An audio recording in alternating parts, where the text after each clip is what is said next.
Did Harley make a mistake by walking away from Buell in 2008? Whoa there, cowboy. We are not gonna dive into a topic this contentious without laying a little bit of groundwork first.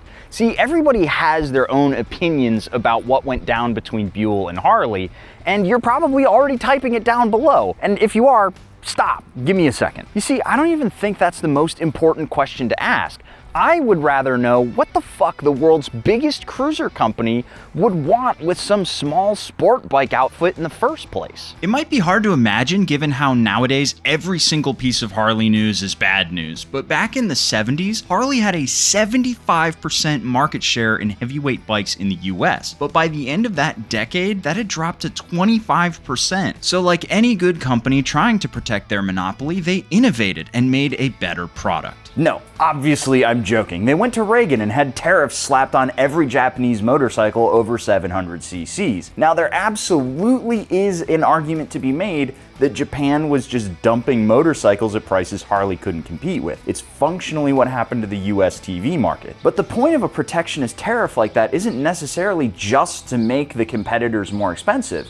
It's to buy the home market some time to innovate. And did Harley innovate and make a more competitive product? Not really, because as it turns out, R&D's like super hard. You gotta spend like time thinking about stuff, and it was just easier to put a new bold coat of paint on a Sportster. But making your competitors' bikes 50% more expensive only works in the short term, or until they build a 699cc motor. Enter our hero, Eric Buell, an engineer and a racer who saw the unrealized potential in Harley-Davidson. He spent the 70s and 80s building some wild bikes, and in the 90s he made the RS 1200 and the RR 1200 built on the Sportster platform that grabbed Harley's attention. Although maybe for the wrong reasons. In 1993, Harley-Davidson invested $500,000 into Buell for a 49% stake in the company. And I know that might sound like a lot of money, especially when you consider that $500,000 in 93 equates to roughly $1.1 million today. However, you have to remember that Harley-Davidson in 93, in their SEC filings, said that they made a net income of $74 million. That would mean that what Buell cost Harley was only 0.6% of their net revenue, and that kind of set the tone for the relationship going forward. Harley didn't see Buell motorcycles as a critical part of the brand. They expected roughly 300 units to sell per year, which is nothing, especially when you consider that a bad year for Harley nowadays is 130,000 units globally. Back in the day, they were selling way more than that. Now, Buell ended up selling 1,399 S2 Thunderbolts in 1994 and 5,000 S1 Lightnings between 1996 and 1998. Now you'd think that a brand that's overshooting its sales goals by roughly 7 times for the first 3 years is proving to the parent company that they're worth more investment.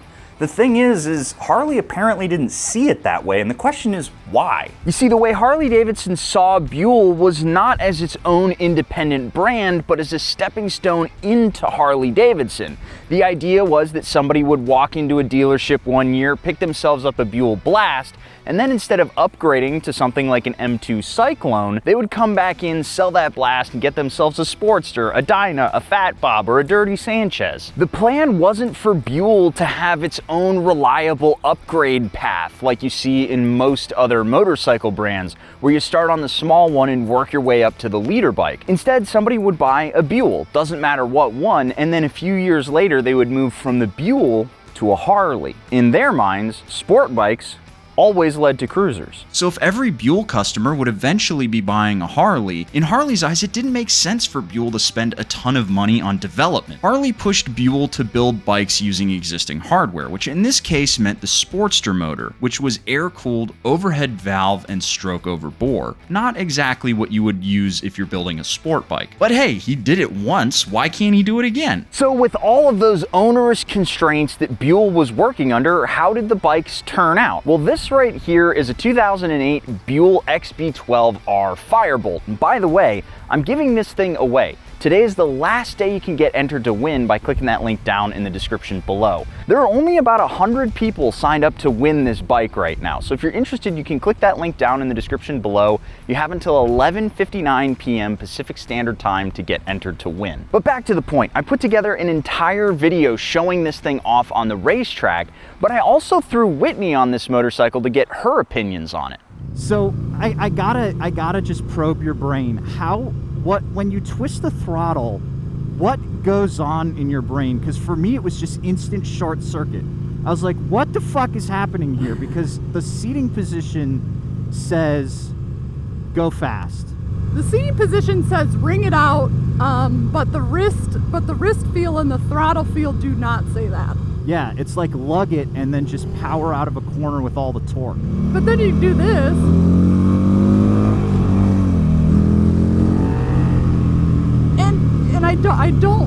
I mean, that's a big reason why I don't like sport bikes is you really have to ring it out to bring up the RPMs, and then it turns into a different motorcycle.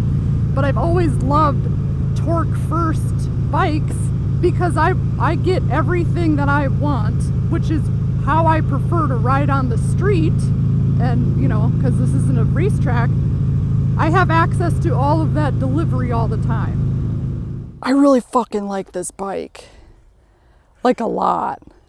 It would take a while to acclimate to the seating position and like the herniated discs, but at the same time, it's got all the things you like about cruiser motorcycles, but not in the bar hoppy ape hanger kind of way that I don't vibe with. If you wanted my take on the Buell here, I would say that this handles just as good, if not better, than most of the modern naked bikes on the market today. But once you start looking at leader bikes, those have a lot more technology and refinement in them. But the crazy thing is, unless you're really, really good, you may still be better served by a motorcycle like this where you can actually take advantage of what's on offer. That said, despite how successful this was back in the day on the racetrack and how good it still feels today, I would argue this tends to be more of a street sport bike, something in the vein of the Daytona 660 or the CBR 650R. You get some general sport bike vibes with this, a lot of sport bike handling, but without the ergonomics and discomfort that comes with a true super sport. I would also argue that the motor feels better out of a corner on the street because you're not right there at the top of the power band. You can use all the torque that's available from 2800 to like 6000 RPM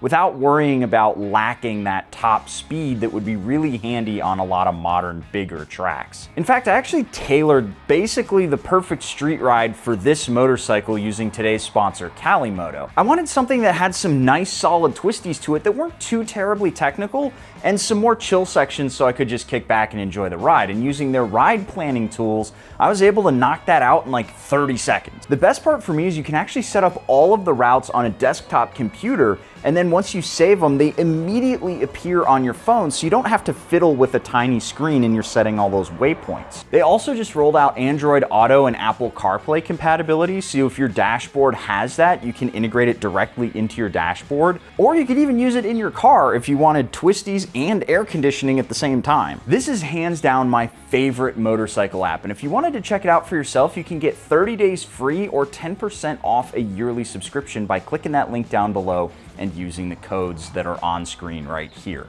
What's more, Buell reused a lot of really heavy components on this motorcycle that might otherwise just be dead weight in some very clever ways to help make this thing handle even better.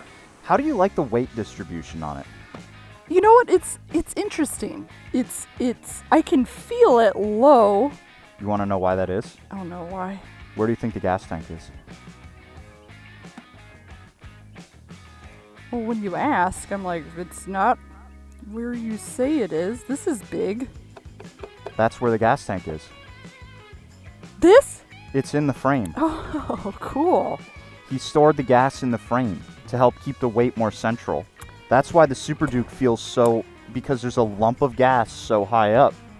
And on the Buell, it's super low. As somebody who barely rides anymore, hopping on that, I'm like, God, this sucks, where it's like so top heavy, and I'm not used to that.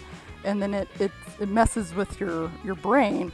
But this, I'm not getting that at all. It's just nice and centered, and that's where you want it. Is like, if you feel more planted when it's lower. Buell called it mass centralization. The idea was to bring all of the weight as close to the center of gravity and lower it as much as possible, which makes it really easy to ride.